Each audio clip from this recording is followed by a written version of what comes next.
Rádio Bandeirantes, pelas minhas redes sociais também, pelo Terceiro Tempo da Band, o caso Neymar, Santos, Barcelona, pai do Neymar, Laor e Odílio, conseguiram entregar o Neymar de graça, praticamente de graça, para o time do Barcelona. Mas a coisa está pegando no breu agora.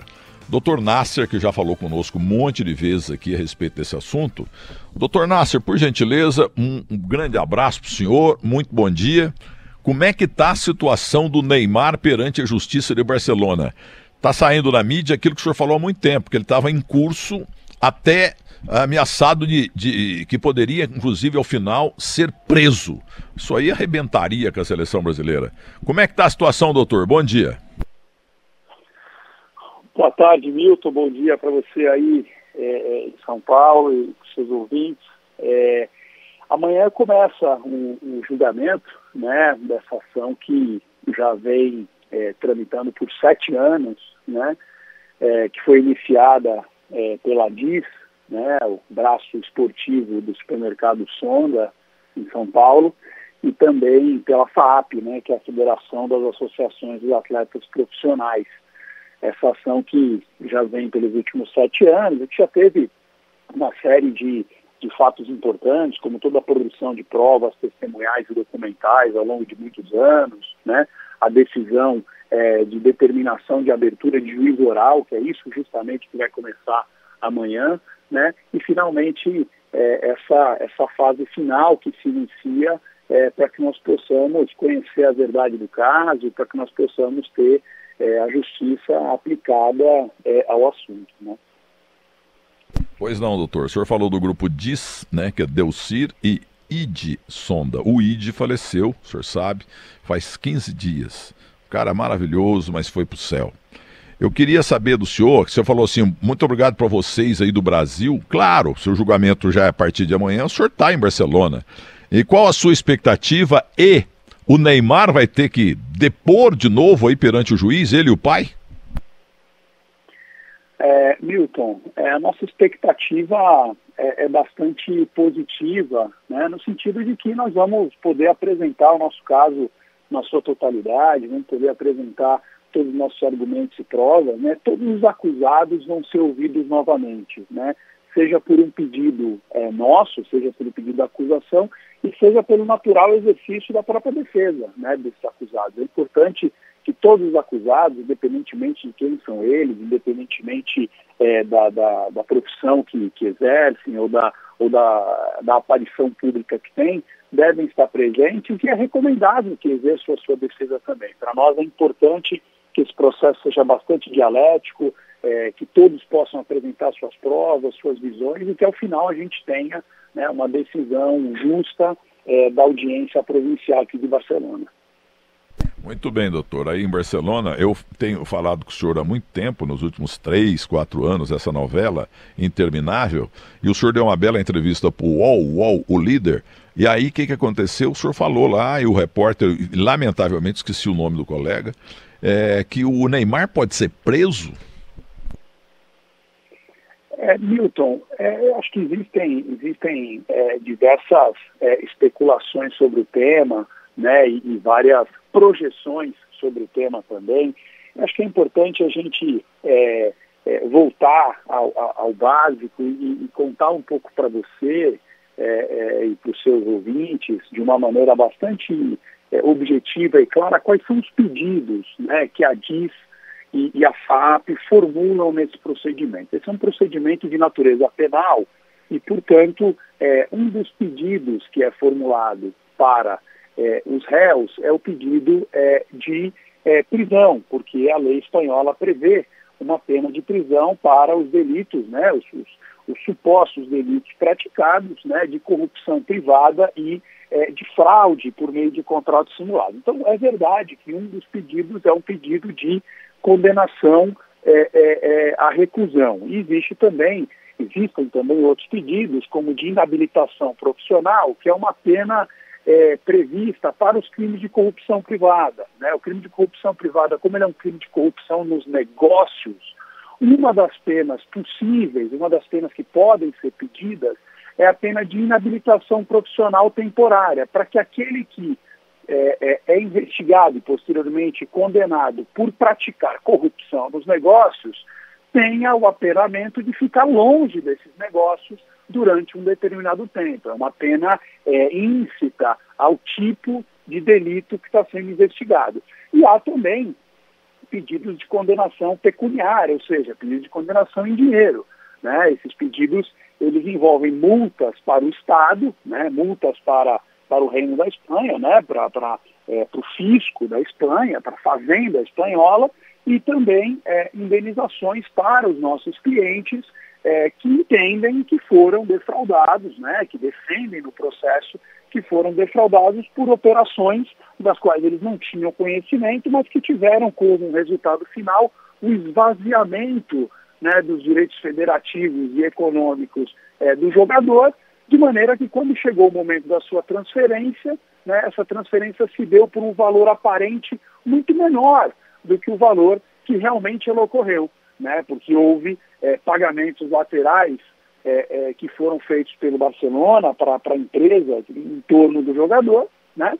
E também, posteriormente, pagamentos que foram feitos ao Santos Futebol Clube sob a rubrica de preferência em jogadores, indenização por um amistoso que não se realizaria, né? Contratos que nosso cliente entendeu como sendo contratos simulados para mascarar determinados pagamentos que faziam ou tinham como objetivo iterar, vamos dizer assim, aquilo que o Santos achava que tinha que ter recebido e não recebeu. Só que, infelizmente, os nossos clientes foram colocados de lado, foram colocados aí de forma isolada de qualquer negociação e tratativa, então só receberam um percentual daquilo que aparentemente era o valor total da negociação. Posteriormente, descobriu-se que não era o valor total e o nosso cliente, portanto, tem um dos pedidos formulados como sendo a parte que lhe cabe de tudo que foi pago. Completando, doutor, a gente falou a exaustão com o senhor, e eu tenho falando, até o Ricardo Eugênio Boechat, que está no céu, eu falava tanto desse assunto na Band News FM, que ele mandou um recado educado: pô, mas você está enchendo muito o saco com essa história do Neymar, não é possível ter tanta irregularidade como você está falando e tal, do pai do Neymar. Bom, dali uns tempos, quando toda a imprensa que não falava nada, todo mundo começou a falar, aí ele me ligou falando, não me ligou não, no ar ele falou: você estava um chato aqui na tua coluna na Band News FM, era por volta de 9 da manhã. No entanto, você acabou acertando. Eu achava que você estava malisticamente falando aqui, mas você acertou, parabéns. Depois a grande imprensa foi em cima e tal, e a coisa, pelo visto aí, tá preta pro lado deles, né? Agora, que a Diz levou um trançapé, isso aí não tem nenhuma dúvida, porque o Delcir Sonda comprou os direitos dele, junto ao pai também, porque ele era menor de idade, exatamente por um dinheiro X, e a Diz ficava com quanto, doutor? 45% ou 50%? E recebeu a miséria. Quantos por cento a Diz tem? A DIS tem 40% dos direitos econômicos, né? E quando a gente fala em direitos econômicos, essa definição é muito fácil, é muito simples, né? Não existe nenhuma habilidade jurídica necessária para se definir o que são direitos econômicos. Os direitos econômicos, basicamente, Milton, são o proveito econômico, né? A vertente econômica daquilo que se obtém com a transferência dos direitos federativos do jogador, né? Então a DIS, lá em 2009, ela faz um pagamento de 5,5 milhões de reais, né? E à época, esses 5,5 milhões de reais, uma quantia bastante significativa, não se tinha notícia de um pagamento tão expressivo pelos direitos econômicos de um jogador que sequer havia entrado em campo, né? Esse contrato foi firmado no dia 6 de março de 2009 e o jogador só tem sua estreia no time profissional no Pacaembu num sábado à tarde, alguns dias depois, né? Então, quando o Delcir Sonda e o Ides Sonda fazem esse investimento, né, eles fazem uma aquisição diretamente do jogador, né? Muitos pensam que o Santos vendeu para a DIS esses 40%. Não, na verdade, esses 40% já estavam, né, na titularidade do jogador. Foi uma forma que, antes disso, Milton, o Santos encontrou de manter o jogador para que ele não fosse precocemente para a Europa, né? Então, em vez do clube ter 100% de direitos econômicos, passou 40% para o jogador. O jogador tinha duas opções. Uma das opções era a de continuar jogando bem, desenvolver seu futebol e no futuro, quando fosse transferido, ficar ele, jogador, com 40% do seu transfer, né? Com 40% da transferência dos seus direitos federativos. Mas ele escolhe um segundo caminho. Esse segundo caminho é monetizar esses 40% imediatamente. O que é que ele faz? Vende para Delcírio de Sonda, para DIS, né? Que não são investidores de Wall Street, são supermercadistas que tinham uma paixão pelo futebol, estabelecem uma empresa para poder trabalhar com futebol e aí compram esses 40% de direitos econômicos por 5 milhões e meio de reais.